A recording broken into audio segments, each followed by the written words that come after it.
ಬೆಂಗಳೂರು ಅಂದ್ರೆ ಕ್ರಿಕೆಟ್ ಪ್ರೇಮಿಗಳ ಹೃದಯ. ಅದರಲ್ಲೂ ಚಿನ್ನಸ್ವಾಮಿ ಕ್ರೀಡಾಂಗಣ ಅಂದ್ರೆ ಆರ್ಸಿಬಿ ಅಭಿಮಾನಿಗಳ ದೇವಾಲಯ ಅಂತಲೇ ಹೇಳ್ಬೋದು. ಈ ಬಾರಿ ಐಪಿಎಲ್ ಫೈನಲ್ ಇಲ್ಲಿ ನಡೆಯೋದು ಬಹುತೇಕ ಫಿಕ್ಸ್ ಅಂತ ಎಲ್ರೂ ಭಾವಿಸಿದ್ರು.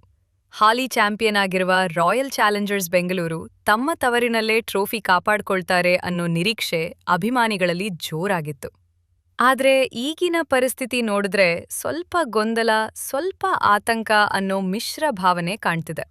ಮೇಲೆ ನೋಡೋದಕ್ಕೆ ಇದು ಸಾಮಾನ್ಯ ವಿಚಾರ ಅನ್ನಿಸ್ಬೋದು, ಆದ್ರೆ ಒಳಗ್ ನಡೆದಿರುವ ವಿಷಯಗಳು ಬಿಸಿಸಿಐ ತಲೆ ಕೆಡಿಸೋ ಮಟ್ಟಿಗೆ ಹೋಗಿವೆ. ಮುಖ್ಯವಾಗಿ ಟಿಕೆಟ್ ಹಂಚಿಕೆ ವಿಚಾರವೇ ದೊಡ್ಡ ತಲೆನೋವಾಗಿ ಪರಿಣಮಿಸಿದೆ. ಶಾಸಕರಿಗೆ ಎಷ್ಟು ಟಿಕೆಟ್ ಕೊಡ್ಬೇಕು, ಯಾರಿಗೆ ಎಷ್ಟು ಕೋಟಾ ಅನ್ನೋದ್ರ ಬಗ್ಗೆ ರಾಜ್ಯ ಸರ್ಕಾರ ಮತ್ತು ಕೆಎಸ್ಸಿಐ ನಡುವೆ ಹೊಂದಾಣಿಕೆ ಇಲ್ಲ ಅನ್ನೋ ಮಾತುಗಳು ಕೇಳಿಬರ್ತಿವೆ.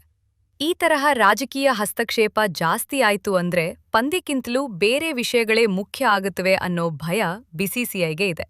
ಫೈನಲ್ ಅನ್ನೋದು ದೇಶದ ಗಮನ ಸೆಳೆಯೋ ಪಂದ್ಯ. ಅಲ್ಲಿ ಈ ತರಹದ ಗೊಂದಲಗಳು ಬಂದ್ರೆ ಇಮೇಜ್ಗೆ ಡ್ಯಾಮೇಜ್ ಆಗೋ ಸಾಧ್ಯತೆ ಇದೆ. ಇದಕ್ಕಿಂತಲೂ ಗಂಭೀರವಾದದ್ದು ಭದ್ರತಾ ವಿಷಯ. ಇತ್ತೀಚೆಗೆ ಆರ್ಸಿಬಿ ಮತ್ತು ಗುಜರಾತ್ ಟೈಟಾನ್ಸ್ ನಡುವಿನ ಪಂದ್ಯದಲ್ಲಿ ಸಿಸಿಟಿವಿ ಸಂಪರ್ಕವೇ ಕಡಿತವಾಗಿದೆಯಂತೆ ಅನ್ನೋ ಆರೋಪ ಬಂದಿತ್ತು. ಸುಮಾರು 240 ಕ್ಯಾಮೆರಾಗಳು ಕೆಲಸ ಮಾಡಿಲ್ಲ ಅಂದ್ರೆ ಅದು ಸಣ್ಣ ವಿಷಯ ಅಲ್ಲ. ಫೈನಲ್ ಪಂದ್ಯ ಅಂದ್ರೆ ದೇಶ ವಿದೇಶದ ಕಣ್ಣು ಇರುತ್ತೆ. ಅಲ್ಲಿ ಭದ್ರತೆ ಲೋಪ ಆಯ್ತು ಅಂದ್ರೆ ದೊಡ್ಡ ಸಮಸ್ಯೆ ಆಗ್ಬಹುದು. ಬಿಸಿಸಿಐಗೆ ಇದು ದೊಡ್ಡ ರಿಸ್ಕ್ ಅನ್ನೋದು ಸ್ಪಷ್ಟ. ಇನ್ನೊಂದು ಮುಖ್ಯ ವಿಷಯ ಅಂದ್ರೆ ಕ್ರೀಡಾಂಗಣದ ಮೂಲಸೌಕರ್ಯ. ಕಳೆದ ವರ್ಷ ಆರ್ಸಿಬಿ ಗೆದ್ದಾಗ ಸಂಭ್ರಮಾಚರಣೆ ವೇಳೆ ನೂಕುನುಗ್ಗಲುವಾಗಿ ಕೆಲವು ಸಮಸ್ಯೆಗಳು ಬಂದಿದ್ದವು. ನ್ಯಾಯಾಧೀಶ ಜಾನ್ ಮೈಕಲ್ ಡಿಕುನ್ಹಾ ನೀಡಿದ ವರದಿಯಲ್ಲೂ ಹೆಚ್ಚಿನ ಜನಸಂದಣಿಗೆ ಈ ಮೈದಾನ ಸುರಕ್ಷಿತವಲ್ಲ ಅನ್ನೋ ಮಾತು ಉಲ್ಲೇಖವಾಗಿದೆ ಅಂತ ಹೇಳಲಾಗುತ್ತದೆ.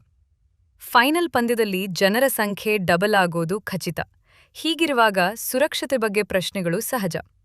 ಈ ಎಲ್ಲಾ ಕಾರಣಗಳನ್ನ ಒಟ್ಟಿಗೆ ನೋಡಿದ್ರೆ ಬಿಸಿಸಿಐ ಯೋಚನೆ ಮಾಡೋದು ಸಹಜ. ಒಂದು ವೇಳೆ ಬೆಂಗಳೂರು ಕೈತಪ್ಪಿದ್ರೆ ನರೇಂದ್ರ ಮೋದಿ ಕ್ರೀಡಾಂಗಣ, ಈಡನ್ ಗಾರ್ಡನ್ಸ್ ಅಥವಾ ವಾಂಖೆಡೆ ಕ್ರೀಡಾಂಗಣ ಕಡೆ ಫೈನಲ್ ಹೋಗೋ ಸಾಧ್ಯತೆ ಇದೆ. ಆದ್ರೆ ಇಲ್ಲಿ ಒಂದು ದೊಡ್ಡ ಪ್ರಶ್ನೆ ಇದೆ. ಆರ್ಸಿಬಿ ಫೈನಲ್ಗೆ ಬಂದ್ರೆ ಅದು ಬೆಂಗಳೂರಲ್ಲಿ ನಡೆದ್ರೆ ಏನಾಗುತ್ತೆ? ಸತ್ಯ ಹೇಳ್ಬೇಕಂದ್ರೆ ಅದು ಕ್ರಿಕೆಟ್ ಪಂದ್ಯಕ್ಕಿಂತಲೂ ದೊಡ್ಡ ಹಬ್ಬ ಆಗುತ್ತೆ. ನಗರವೇ ಕೆಂಪಣ್ಣಕ್ಕೆ ತಿರುಗ್ಬಿಡುತ್ತೆ. ಸ್ಟೇಡಿಯಂ ಒಳಗೆ ಮಾತ್ರ ಅಲ್ಲ, ಹೊರಗಡೆಯ ರಸ್ತೆಗಳಲ್ಲೂ ಜನರ ಸಂಭ್ರಮ, ನೈಟ್ ಔಟ್, ಜೈಕಾರ ಎಲ್ಲವೂ ಸೇರಿ ಒಂದು ವಿಭಿನ್ನ ಅನುಭವ. ಟಿಕೆಟ್ ಸಿಗದವರು ಕೂಡ ದೊಡ್ಡ ಸ್ಕ್ರೀನ್ ಮುಂದೆ ಕೂತು ನೋಡ್ತಾರೆ. ಒಂದೇ ಒಂದು ಬೌಂಡ್ರಿ ಹೊಡೆದ್ರೂ ಭೂಕಂಪದಂತೆ ಕೂಗು ಬರುತ್ತೆ. ಅಂತಹ ಕ್ರೇಜ್ ಭಾರತದಲ್ಲೇ ಅಪರೂಪ. ಎಷ್ಟೋ ವರ್ಷ ಟ್ರೋಫಿ ಬರದೇ ಇದ್ದಾಗ್ಲೂ ಈ ತಂಡದ ಮೇಲೆ ಅಭಿಮಾನಿಗಳ ಪ್ರೀತಿ ಕಡಿಮೆ ಆಗಿರ್ಲಿಲ್ಲ. ಯಾಕಂದ್ರೆ ಇದು ಕೇವಲ ತಂಡ ಅಲ್ಲ, ಒಂದು ಇಮೋಷನ್. ದೊಡ್ಡ ಸ್ಟಾರ್ ಆಟಗಾರರು, ಆಕ್ರಮಣಕಾರಿ ಆಟ, ಸೋತೋರು ಹೋರಾಡೋ ಮನೋಭಾವ ಇವುಗಳೇ ಜನರನ್ನ ಸೆಳೆಯುತ್ತವೆ. ಈ ಬಾರಿ ಕಪ್ ನಮ್ಮದೇ ಅನ್ನೋ ನಂಬಿಕೆ ಪ್ರತಿ ಸೀಸನ್ಗೂ ಹೊಸದಾಗಿ ಹುಟ್ಟುತ್ತೆ. ಅದೇ ಆರ್ಸಿಬಿಯ ಮ್ಯಾಜಿಕ್. ಹೀಗಿರುವಾಗ ಫೈನಲ್ ಬೆಂಗಳೂರಲ್ಲಿ ನಡೆಯೋದು ಕೇವಲ ಪಂದ್ಯ ಅಲ್ಲ, ಅಭಿಮಾನಿಗಳ ಕನಸು. ಆದ್ರೆ ಈಗಿನ ಪರಿಸ್ಥಿತಿ ನೋಡಿದ್ರೆ ಸ್ಥಳಾಂತರ ಸಾಧ್ಯತೆ ಸಂಪೂರ್ಣ ಇಲ್ಲ ಅಂತ ಹೇಳೋದು ಕಷ್ಟ.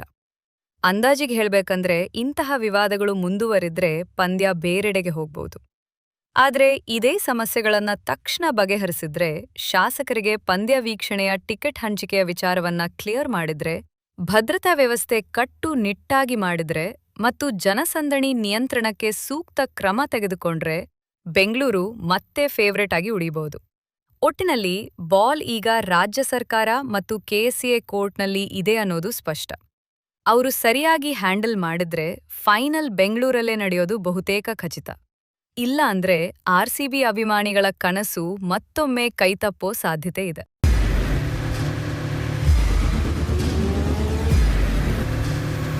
ಪ್ರಜಾಮಾರ್ಗ ನ್ಯೂಸ್, ಇದು ಜನಸಾಮಾನ್ಯರ ಧ್ವನಿ. ನಮಸ್ಕಾರ. ನೀವು ನೋಡ್ತಾ ಇದ್ದೀರಾ ಪ್ರಜಾಮಾರ್ಗ ನ್ಯೂಸ್. ರಾಷ್ಟ್ರದ ರಾಜ್ಯದ ರಾಜಕೀಯದ ಬಗ್ಗೆ ಹೆಚ್ಚಿನ ಸಿನಿಮಾ ಅಪ್ಡೇಟ್ಗಳಿಗಾಗಿ ಫಸ್ಟ್ ಲೈಕ್ ಮಾಡಿ, ಸಬ್ಸ್ಕ್ರೈಬ್ ಆಗಿ, ಹಾಗೆ ಫಾಲೋ ಕೂಡ ಮಾಡಬೇಕು.